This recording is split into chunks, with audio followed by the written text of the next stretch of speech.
मैं माँ भारती एवं माँ सरस्वती के चरणों में नमन करते हुए आप सभी को इस ऑनलाइन प्लेटफॉर्म पर प्यार भरा नमस्कार।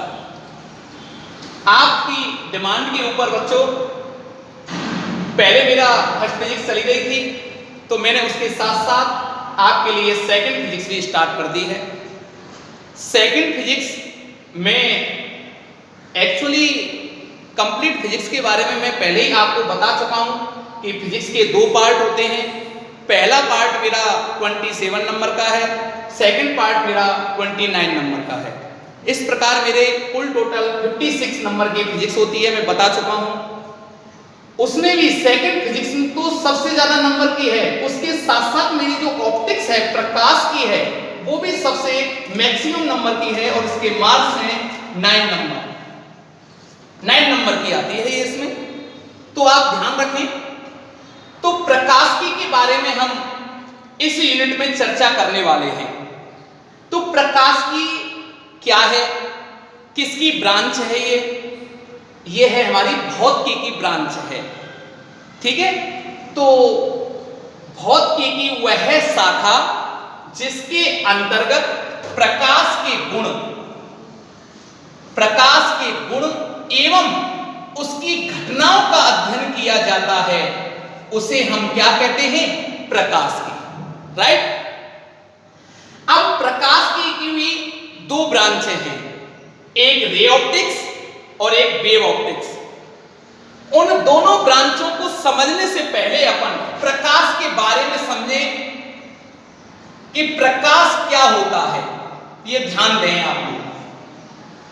प्रकाश की दो डेफिनेशन है, इन दोनों डेफिनेशनों को मैं सबसे पहले क्लियर करता हूं आपके सामने, तब उसके बाद हम इसकी ब्रांचों के बारे में समझेंगे। देखो, प्रकाश, पहली डेफिनेशन ये आती है, प्रकाश क्या होता है, यह एक विकिरण ऊर्जा है, ठीक है ना। विकिरण ऊर्जा ये स्वयं तो क्या रहता है, अदृश्य रहता है, और जिस वस्तु पर यह इंसिडेंट होता है, आपतित होता है, उस वस्तु को क्या कर देता है, ये दृश्यमान कर देता है, दृश्य बना देता है, ठीक। कैसे, देखो कोई ये ऑब्जेक्ट है, मींस कोई वस्तु है, और ये प्रकाश इसके ऊपर आपतित हो रहा है, इंसिडेंट हो रहा है, ठीक है ना। जब इससे टकरा करके, उस वस्तु से टकरा करके जब हमारी आंख के रेटिना पर पहुंचता है, ये हमारी आंख है, ठीक है ना, प्रेक्षक, ऑब्जर्वर भी लिख सकता हूं मैं इसको, टकरा कर पहुंचता है तो हमारी आंख के रेटिना पर दृष्टि संवेदना उत्पन्न कर देता है, जिससे हमको वस्तु दिखाई देने लग जाती है, राइट। एक है कि जो प्रकाश है ना, ये काफी हमारी तरंगें हैं, गामा किरणें, एक्स किरणें, उसमें ही एक पार्ट आता है दृश्य प्रकाश। ये किसका पार्ट है, ये है विद्युत चुम्बकीय स्पेक्ट्रम का, विद्युत चुम्बकीय स्पेक्ट्रम का ये पार्ट होता है, ठीक है ना। तो हम क्या डेफिनेशन बनती है, विद्युत चुम्बकीय स्पेक्ट्रम का वह भाग जो हमारे मानव नेत्र में दृष्टि संवेदना उत्पन्न करता है, जिसके कारण हमको वस्तु दिखाई देती है। देखा जाए तो दोनों डेफिनेशन वैसे तो एक ही हैं, लेकिन ये बोलने चालने का तरीका अलग अलग है, ये मैं आपको क्लियर कर चुका हूं।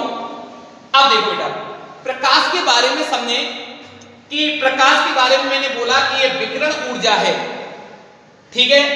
प्रकाश विद्युत चुम्बकीय स्पेक्ट्रम का भाग है, तो इनके बारे में अपन इसके गुणधर्म लिखें तो सबसे पहले मैक्सवेल ने क्या कहा प्रकाश के बारे में, कि प्रकाश जो होता है वो विद्युत चुम्बकीय तरंगें होती हैं। प्रकाश क्या होता है, विद्युत चुम्बकीय तरंगें, राइट। इलेक्ट्रोमैग्नेटिक ये वेव्स होती हैं, विद्युत चुम्बकीय तरंगें होती हैं। मैक्सिमम इसकी चाल जो होती है, स्पीड जो होती है, वो वैक्यूम में होती है, निर्वात में होती है, और वो होती है 2.9947 × 10⁸, और एप्रोक्सिमेटली हम इसको लिख लेते हैं कैलकुलेशन की दृष्टि से 3 × 10⁸ मीटर पर सेकेंड, ठीक। प्रकाश हमेशा में गति करता है, एक सरल रेखा के रूप में इस प्रकार से। ठीक है, इसको अपन लाइव में विजुअलाइज करें तो आप ऐसा करो, ये एक कार्डबोर्ड मैंने लगा दी ना, एक कार्डबोर्ड है ये, इधर से मेरे सूर्य का प्रकाश निकल के जा रहा है, इधर मेरा डार्क रूम बना हुआ है, ये डार्क रूम है। ठीक, अब देखो इसमें से मैं बारीक एक छोटा सा बारीक सा छिद्र कर देता हूं कार्डबोर्ड में से होकर, तो इसको जो इसमें के अंदर बैठा प्रेक्षक इसको विजुअलाइज कर सकता है कि प्रकाश कैसे गति कर रहा है, उसको दिखाई दे सकता है कि प्रकाश कैसे गति कर रहा है, स्ट्रेट लाइन के रूप में गति कर रहा है। ठीक है ना, तो हमेशा ध्यान रखना प्रकाश कैसे गति करता है, एक सीधी रेखा के रूप में गति करता है, जिसे हम क्या कहते हैं, प्रकाश किरण कहते हैं। इसके बाद एक इंपॉर्टेंट जो पॉइंट है उसको ध्यान रखना कि प्रकाश की जो वेवलेंथ है, तरंग दैर्ध्य है, वो होती है 4000 एंगस्ट्रॉम से 8000 एंगस्ट्रॉम। एक्चुअली आप कोई टेंशन वाली बात मत लेना, ये 3800 भी लिखा मिलेगा आपको, 7800 भी लिखा मिलेगा। ठीक है ना, कुछ भी लिख सकते हो, इससे कोई प्रभाव नहीं पड़ता, अलग अलग बुकों में अलग अलग चीज मिल जाती है। ठीक है, वैसे एक्यूरेट तो उसका 3800 से 7800 एंगस्ट्रॉम होता है। इसको नैनोमीटर में बदलें अपन तो क्या लिख सकता हूं मैं, 400 नैनोमीटर से 800 नैनोमीटर। ठीक है ना, कोई टेंशन वाली बात नहीं है। अब बात आती है, देखो मेन हम जो पढ़ने वाले हैं, जो इसकी जो ब्रांच बनी थी प्रकाश की दो शाखाएं, वो इसके आधार पर हम उसको विजुअलाइज कर पाएंगे, तरंग दैर्ध्य के आधार पर। तो ध्यान से समझना आप लोग बेटा, अभी भी मैंने आपको पढ़ाया, अगर ये जो कार्डबोर्ड है मेरा, ये डार्क रूम है मेरा, ठीक है ना, अंधेरा कमरा है ये, ठीक है ना, इसमें कोई ऑब्जर्वर अंदर बैठा हुआ है। अब मैंने इस छिद्र को थोड़ा, इतना बड़ा है, बड़ा छिद्र है, इसमें से जो प्रकाश जा रहा है उसकी परछाई, उसकी सीध हमको यहां पर दिखेगी, खूब बड़ी दिखेगी। इस छिद्र को मैं थोड़ा छोटा करता जा रहा हूं, और छोटा करा तो ये जो परछाई में छाया है, जो इसका जो चमकीला प्रकाश का जो लाइट है, वो थोड़ा छोटी और हो जाएगी। इसको और छोटा किया, ये और छोटा हो जाएगा। इसको मैंने और छोटा किया, ये और छोटा हो जाएगा।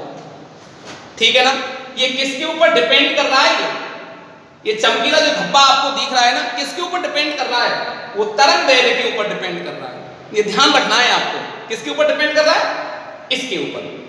हालांकि ये बहुत छोटा हो जाएगा, इसको हम लाइफ में, रियल लाइफ में विजुअलाइज कम कर पाते हैं।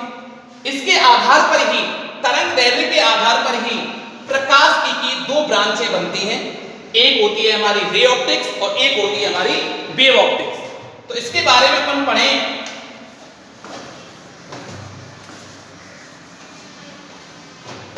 तो हमने प्रकाश के बारे में पढ़ लिया, अब इसकी देखो दो ब्रांचें हैं। नंबर एक है किरण प्रकाश की, और दूसरी है वेव ऑप्टिक्स, तरंग प्रकाश की। ठीक, अब मैंने एक बात बोली थी कि जो भी ये दो घटनाएं डिवाइडेशन हुआ है इनका, वो तरंग दैर्ध्य के आधार पर हुआ है। तरंग दैर्ध्य कितनी बताई थी, 4000 एंगस्ट्रॉम से 8000 एंगस्ट्रॉम का। मतलब मेरा क्या है इसका कहने का, कि ये एंगस्ट्रॉम कोटि की है, एंगस्ट्रॉम ऑर्डर की है, और एंगस्ट्रॉम का मान कितना होता है, 10 की पावर -10 मीटर। राइट, अब ध्यान रखो कि किरण प्रकाश की और तरंग प्रकाश की, इसके अंदर हम इस ब्रांच के अंतर्गत हम किसकी स्टडी करने वाले हैं, कि देखो लैम्बडा का मान, अगर आपका ये है आकार ऑब्जेक्ट, अगर ऑब्जेक्ट से वेवलेंथ कम है, क्या है, मैंने क्या बोला, कि जो आकार है जिस पर मैं प्रकाश को आपतित करा रहा हूं, इंसिडेंट करा रहा हूं, उस तरंग दैर्ध्य का मान आकार से छोटा है, उसकी स्टडी तो करेंगे अपन रे ऑप्टिक्स में। किसमें करेंगे अपन, रे ऑप्टिक्स में करेंगे। कैसे सर, जैसे अपन ने कोई 1 सेंटीमीटर आकार का एक मिरर लिया, दर्पण लिया, प्लेन मिरर, ये हो गया।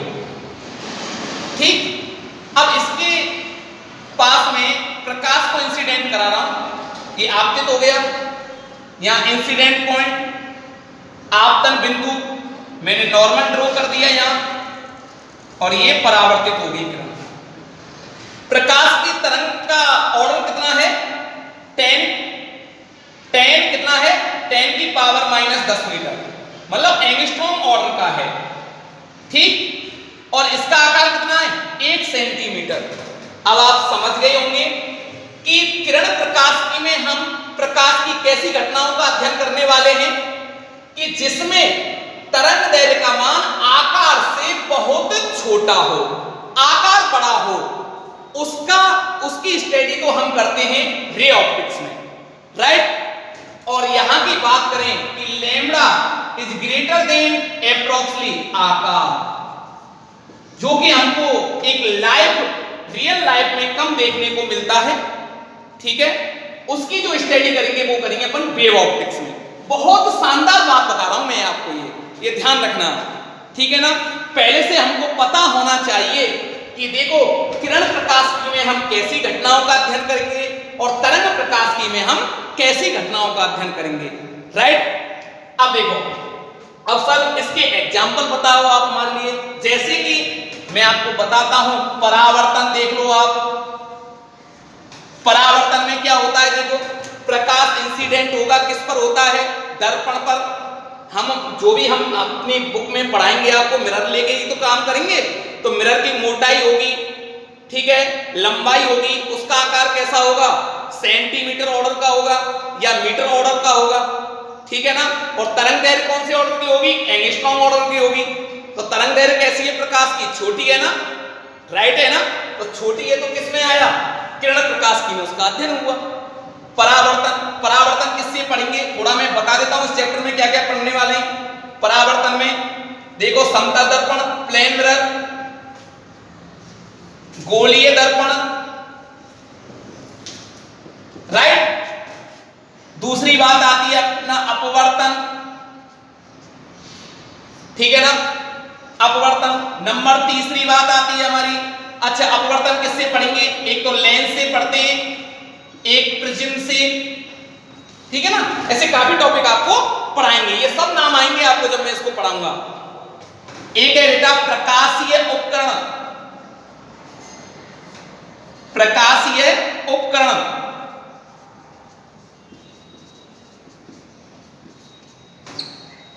ये माध्यमिक शिक्षा बोर्ड का इंपॉर्टेंट टॉपिक है। हमेशा इसमें से 3 या 4 नंबर का जरूर आता है, 100% गारंटी है।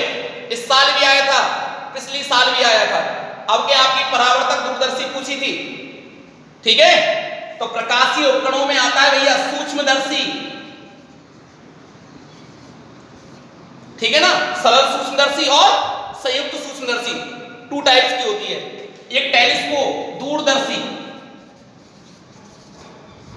तो किरण प्रकाश की में अब देखो, किसी भी अपरेटस को उठा के देख लो आप, प्रत्येक अपरेटस में जो प्रकाश की तरंग दैर्घ्य रहेगी उसके आकार से तो छोटी होगी, ठीक है ना, समझ में आ रही है। इसलिए हम इसका अध्ययन किसमें करने वाले हैं, किसमें स्टडी करेंगे? किरण प्रकाश की, राइट। अब बात आती है हमारी तरंग प्रकाश की। तो तरंग प्रकाश की क्या बताई?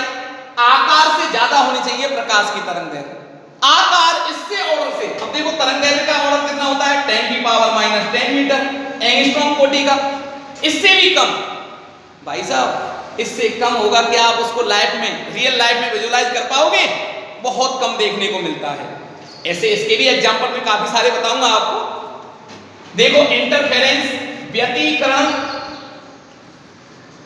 व्यतिकरण हो गया, ठीक है ना। अब व्यतिकरण में जैसे पतली फिल्म से अपवर्तन, पतली फिल्म से व्यतिकरण। इसका एग्जांपल बताऊं मैं आपको लाइफ में।